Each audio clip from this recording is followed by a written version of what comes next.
Hi, everybody. Hi, this is Vicki Draper and Ariel Hubbard. Hey, Vicki. Good morning. good morning. And we are here. We have an interesting topic for you today. So, we are going to talk about the veil being thin between the spirit world and our world. And it is real. That's why Halloween and all these things got their names And their traditions. and traditions And because not just Halloween. They have this tradition in India, too, about celebrating people on the other side and the ancestors and other countries as well. yes. And so Yep. we thought we would enlighten you some more here because it does impact us and it impacts our pets. And so, Ariel, why don't you start us off and share more about it? You bet. So, my name is Ariel Hubbard, and I've been an energy healer for a really long time. I started in 88, and I've always been able to. I'm just telling you who I am, a little bit about me. So, like, who is this person and why can she talk about this? So, I've been able to see and talk to dead people since I was a small child and spirits, not just dead people, but people on the other side, all kinds, spirit guides, angels, all kinds of different types of beings, as well as human beings who've left their bodies. And so I have a lot of experience working with this, and Vicki does too, because she's been an animal healer for, was it how many years? Almost 30? Long time. A long time. Well, Long time, right? I've been a natural healer all my life. And so yeah, Yep. Yep. professionally for Yep. 24 years. Yep. And so we a lot of times we work with either people or animals who are on the other side. And we get a lot of questions from our clients about this. I literally was just asked about this, I believe, yesterday in an appointment. And I had to tell the person I can't give you a 30-second answer, but I was like, well, if she listens to the show, then she'll get an answer.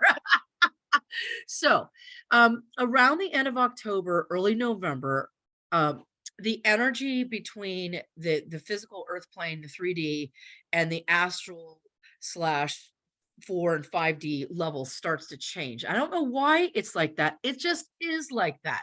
And so it's a lot easier to get through to people who are on the other side who may or may not like, you may want a connection with them or they may want a connection with you, but there may be a desire for communication. So it's easier to do that. People all over the world have ceremonies for this. Sometimes people will take, instead of dinner table, leave an empty place, set a place setting, put the person's picture, put their favorite food, do candles, and talk about them. Or sometimes they'll go to the graveside and have a picnic. They do this in Asia also. And the thing is, the part of this is to stay connected to people, to recognize that we come from a long line of people who came before us and what their accomplishments were, what their teachings were, what their wisdom was. So some of it's acknowledgement. But for those of us, if you can like meditate or you can do something to get your mind into an altered state, sometimes you can also get messages and you can also ask people on the other side to help you with different things that you've got going on. And so I wanted to mention that as a starting point for a conversation. And then Vicki, you said that the animals, you work with the animals on the other side as well, right? I do.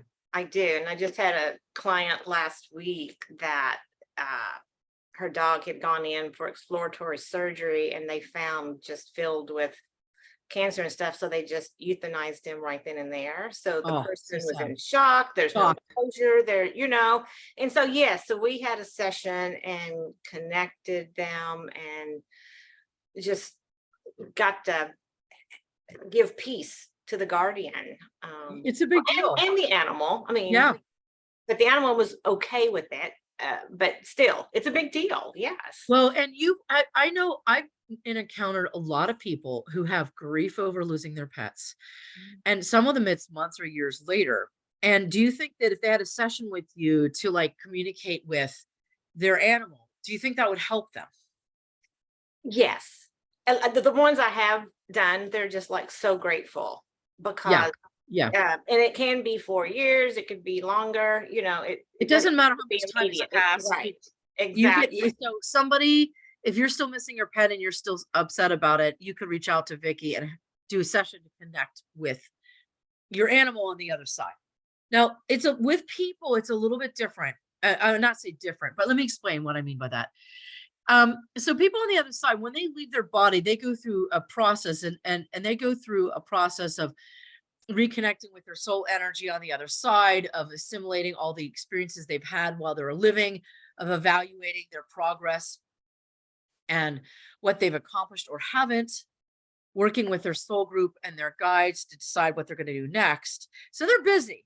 So it's not like they're just waiting around for us to reach out and talk to them. So when spirits come in to communicate, it's for a reason. It also takes a lot of energy to communicate. They're there for a reason. So when I'm working with clients, I will feel a presence in this space, and there are different types of guides. So they have different types of energy, but like ancestors or people from the other side, they have certain types of energy, and there's a communication. So usually what the spirit will do is have a conversation with me and give me a few keywords or phrases or sayings so that the person that I'm working with knows it's them. I don't necessarily get names. I get a gender.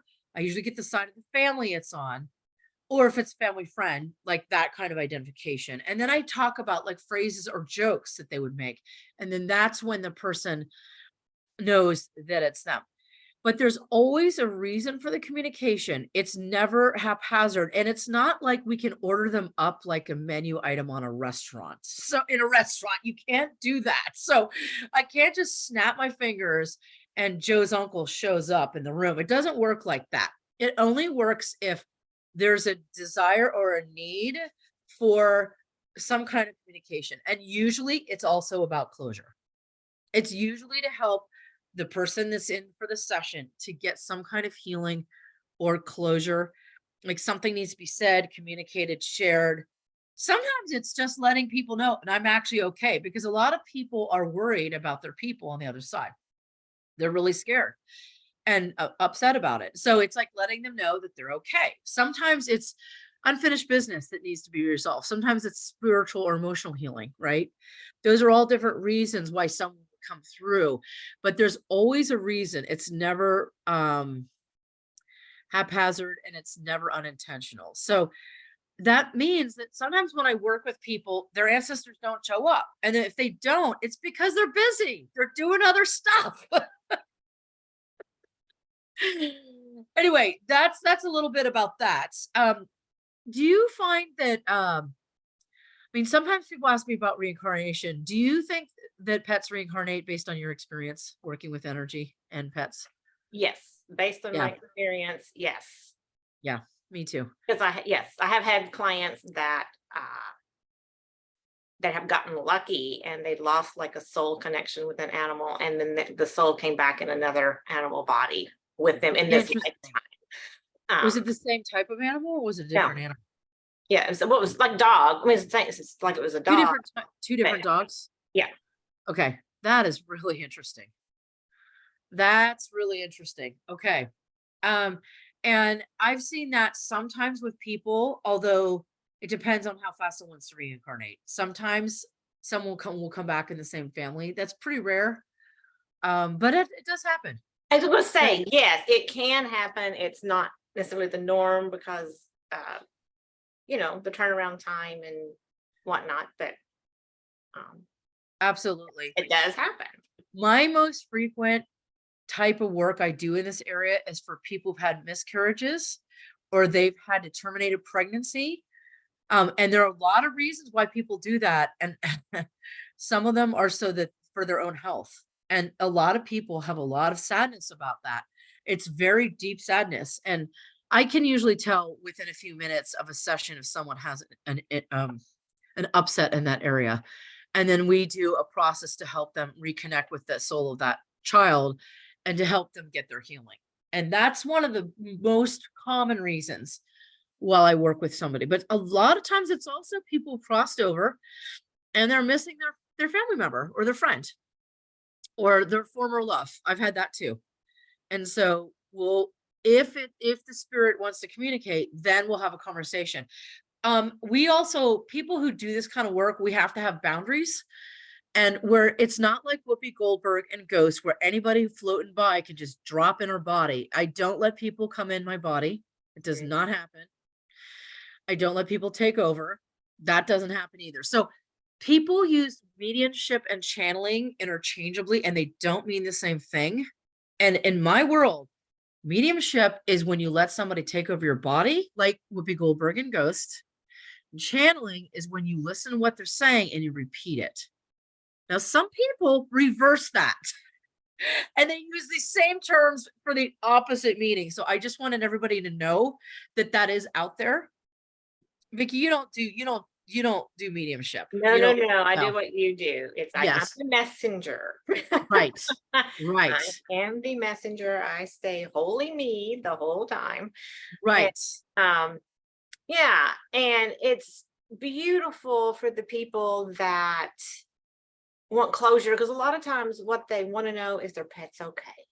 Yes. They want to know. And like you, the pets come in and they give a certain signal, and the person knows it really is their pet. And it's always unique because it's unique to their relationship. So Can you they give some will examples? identify each other.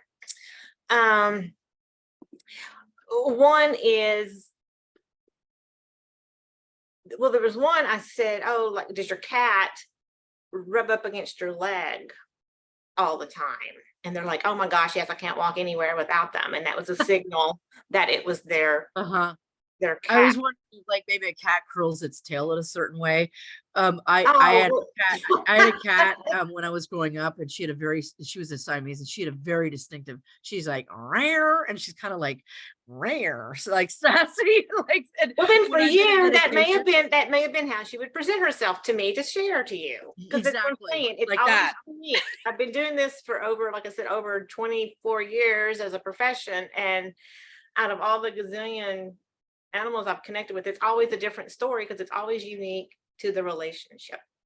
Yes, and for people, it's the same. Sometimes it's a joke. Sometimes it's a nickname. Sometimes it's a turn of phrase. Sometimes it's a very specific description of what that person's wearing and like their age. Like I give like an age of how they're showing up, what they look like. And usually there's sharp intake of breath and people have a reaction emotionally, naturally, because they love their person and they miss them. And I even had one dog, Levi, that had passed and would be in the art room with his guardian, Sherry.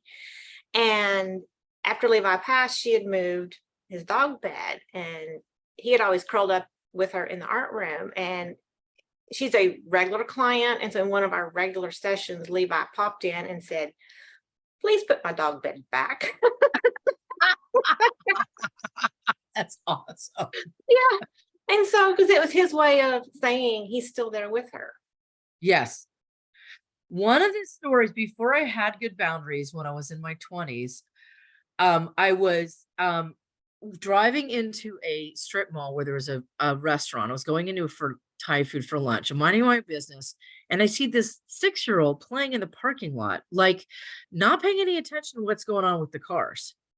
And I hear this voice scolding, like, go inside, tell my people to get that child inside. They should not be outside in the parking lot. I hear this, and it's a translation.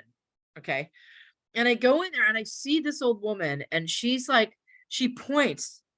She's a short, petite Thai woman, and she's an old woman, and she's pointing to the family in the back where they're eating their lunch. And I look at them, I'm like, should I walk over there? I'm like, no, I'm not going to walk over there. I sat down for lunch, and one of the girls comes out, and I order my food, and after this woman keeps pestering me like all over me, just tell them, tell them, tell them.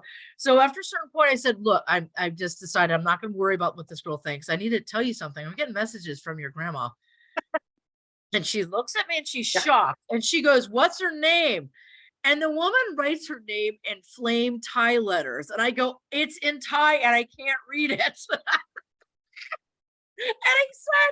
I said, she's really upset that your younger sibling is playing in that parking lot. You need to have that kid not play outside. It's not safe. And she also said to tell your parents to stop arguing in the kitchen because it's bad for business. And this girl's mouth fell open because obviously her parents were arguing in the kitchen and business was not good because I was the only person in that restaurant. Oh, Oh yeah. Oh yeah. And then I think she brought her mom over and she had me repeat what I said. And they're just sitting there with their mouths hanging open. Like, who's this white woman and why is she like telling us this stuff? And I'm like, look, I'm doing a service. This is a gift I have. I'm passing this on. Whatever you want to do with the information is up to you. But please don't let your child play outside. It's dangerous. Please don't argue in the kitchen. It's bad for business. And there was one other piece of advice that I cannot recall because this is like 20 years ago. But anyway, after that, when I would go out in public places, because this would happen to me a lot, where I would get like people coming to me because they knew I could hear them. I'd be like, I'm off the clock. I'm not working. Get in line. And when I'm ready, I'll let you know. And so, like in Ghost, Whoopi Goldberg has zero boundaries. She just lets people plop inside her all the time.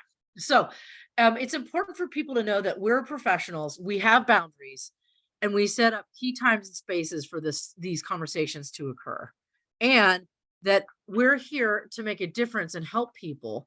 But we're also mindful of our own boundaries and how we work with people in the spirit world, or cats or dogs or beings in the spirit world. So Yes, absolutely. right, Yes. right. Like I said, full boundaries, full integrity. And just because we can Doesn't mean we do. Right. And there are shows out there. Well, they'll show. I think one was it called The Medium, where this woman would just walk up to people at deli counters and like start channeling all this stuff. And now they weren't a TV show, so they had to have given consent ahead of time because they weren't a TV show. But I don't know if those people knew what they were actually consenting to. And this woman would just barge in there and tell them all the stuff. And she had terrible boundaries as a psychic. I'm like, what are you doing? So here's the thing.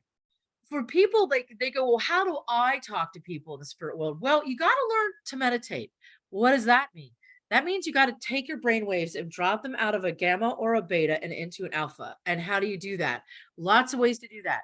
You could do guided meditations. You could do sound healing. You could do drumming. You could exercise. You could listen to meditations. You could sit zazen, which is extremely difficult, by the way.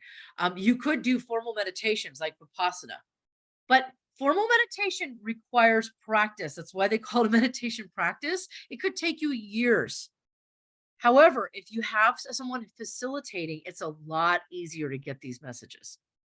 Now, some of you guys have gifts and you can do it on your own. That's cool. If so, that's great.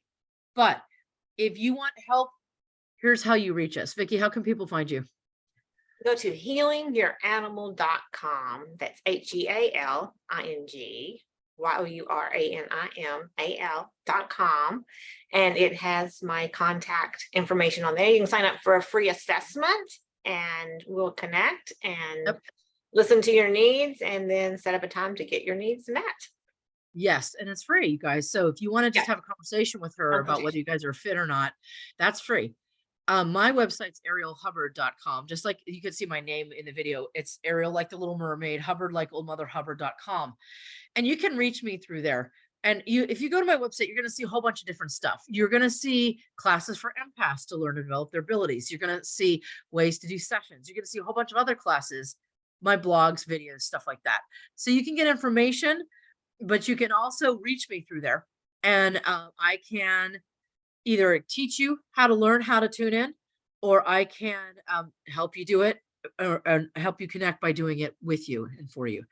So those are two options. Yeah. And yes. Right now, October 21st, I'm doing a pop-up class. It's a 90-minute class called for Energy Management Essentials. So if you are very stressed, very unsettled, this is a class for you. Because when you're unsettled, your pets are unsettled, and you'll learn grounding, clearing, and protecting, and be able to start on this path like Ariel is talking about. Yes. Yeah, so you could take Vicki's class, do it. She's awesome. She's a great educator. And then I would also love to help you if you guys want to do that.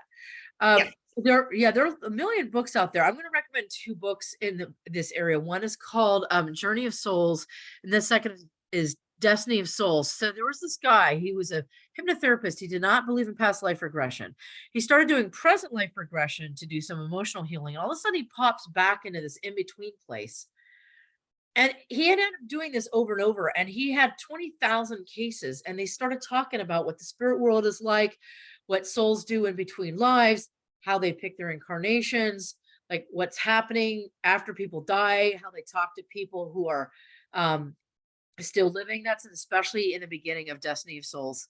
And if you're interested in this topic, those are two really great books to check out, to like what's going on in the spirit world and also just recognizing it. He talks about the first 3 days after someone exits as being really important time for communication, but I will let you know it can happen at any time, because sometimes people are so overwhelmed by grief and sadness that they're not able to hear what's going on in the spirit world because their brain waves are gamma. They're stressed out. Like you said, shock. When you said your client felt Yeah. shock, right? So their brain waves are at gamma. There's no way they're going to be able to hear because they have to be at least alpha or theta, right? So you go in, you're not emotionally attached, you're not upset, your brain waves are at a slower vibratory rate. You can hear the spirit of the animal. And that's why sometimes people have someone do this for them, because they also, when you're emotionally attached, it's much more difficult to get accurate, clear information. Yes. Yes. Yeah. And the piece that, the clients walk away with is just, touching, and it's significant. And so, yes, so my client last week, she went from just off the charts emotional to a relaxed piece. She left a lot lighter than when Yeah. we started. And, It's a big deal. and so, yeah, she still has her grief to go through. It's from a different place. Yes. Yeah. And And I will say people who are like have lost somebody, especially when it was not expected, if you get somebody to help you, get a grief counselor or work with somebody like us or talk to your therapist, something, because grief is a big deal. It's a very complex process. For some people, depending on especially who passed, it just could take quite a period of time to move through these different stages. And don't try to do this on your own. Like talk to friends or family or somebody and get some support, because it's not something that most people can just like breeze through. right, right. Now it is a process, which means Process. it's It's a a journey. process. Yeah, and so one thing I would like to share, because for the safety, is if you have a black cat, please keep them inside a lot this month before Halloween. During October. Yeah, till the end of October, because it is a real thing that people have bought into, and so black cats aren't really safe at this time of year. Can you So be more specific? They think that black cats are witches familiars, guys. right. And That so and they go after them. they do, Yeah. and it's not pretty. And so even shelters are wise and don't adopt out black cats at this time of year, Oh, that's interesting. because yeah, because of they're in danger. So Yeah. um just want you to know that it is a real thing. And so just keep your precious pets inside, especially black cats, until after Halloween. Thank you for that safety tip. Just so you guys know, the origin of Halloween in the Celtic world is the holiday Samhain, and it's Samhain. And Celtic's an interesting language. They have all these letters that you don't pronounce, or you pronounce it a different way than you'd think you would. And the Celtic languages are very complex. And so in the olden days, when farmers would put out bowl of milk because they wanted to put out a treat as an offering to the fairies, so the fairies wouldn't take away their goats or their cows or hurt their children or take their kids away. So the bowl was an offering to them. And then they would wear masks to scare off evil spirits. So that's where the trick or treat thing comes from. The mask is like to scare away anything negative. and the treats is to offer to spirits so that they'll be friendly and not take anything, any animals or children or crops or anything away or harm them. So, and that's the original meaning of, it's also the beginning of the Celtic New Year. Again, it's the veil between the worlds. It's when you can talk with people. And the thing is, if you have a hard time hearing them, that's fine, but you can still tell them how you feel, what you're thinking, and what you need help with. It's okay to ask them for help. And I worked with someone who was grieving the loss of two different children. And I was asking her, she had an active relationship with one of them in the spirit world. And I asked her to ask that child for help in her grieving process of the second child she lost. You can ask them to help you. You can ask them to help you move through grief. You can ask them to help you with projects, with manifesting, with closing out injustices, or just things you wouldn't even think. But it's okay to ask your peeps on the other side to help you out. It's okay. And they can pull strings from the other side, including building a business. There's nothing wrong with that, guys. You want to do it respectfully, you want to do it with appreciation, and you want to do it with gratitude and humility, but you can ask. So also that's another tip. So you gave a safety tip and I'm giving a manifesting tip. Nice. And Awesome. And what I experience is, with the veils being thinner, it's easier to access source information. Good point. I'm noticing already that I like to call it, I guess I get little pops when my awareness awakens. If there's been something that, like a limiting belief or something. And so I'm getting pops already that it just feels like, I can tell the veils are thinning because there's much more source access. Easily, quicker and easier. It's easier, faster, less interruption or less resistance. It's downloading faster and more easily. Yeah. So if you want to start meditating, this is the perfect time. Yes, it is. Because it's the beginning of October. And so you got like that time between now and the 31st for the energy to build. And we also just had a full moon. So now we're gonna drop down into the new moon, and that's the start of a manifesting cycle. And that'll be in about a week or so. Cool. All right. Well, I think that we shared some fun ideas and information today. I know, and it's a fun time of year because we're talking about the actual time of year, what's happening, the energies, even with the moon. Yes. And that it's not, for people wondering if it's your imagination, it's not your imagination. It's not. And several planets have gone direct in the last few weeks. So some of the sluggishness and difficulty that you had a few weeks ago should hopefully start moving forward and feeling better for you. Yep. And then therefore your pets feel better because they feel better when you feel better. And I actually have a client that we do a session right before the full moon because her cats get really anxious. They get hyped because of heightened energy at the full moon time. So all this impacts your pets too. Yes. And so it's just, not your imagination. It's real. It's real. Cool. And at the very least, light a candle for your ancestors on Halloween. All right. Well, we should probably get it going because I know we have people to help and things to do. And I know everyone else who's been listening to our show, they have stuff to do too. That's right. So you can reach Vicki at healingyouranimal.com, and you can reach me at arielhubbard.com. That's right. It's been a pleasure to be with you today, and we'll see you next time. So first Thursday of every month at 10 a.m. Pacific. Perfect. All right, everybody. Thanks so much. Have a great day. Thanks, Vicki. You're awesome as usual. Well, you too. Thanks. Bye. Bye.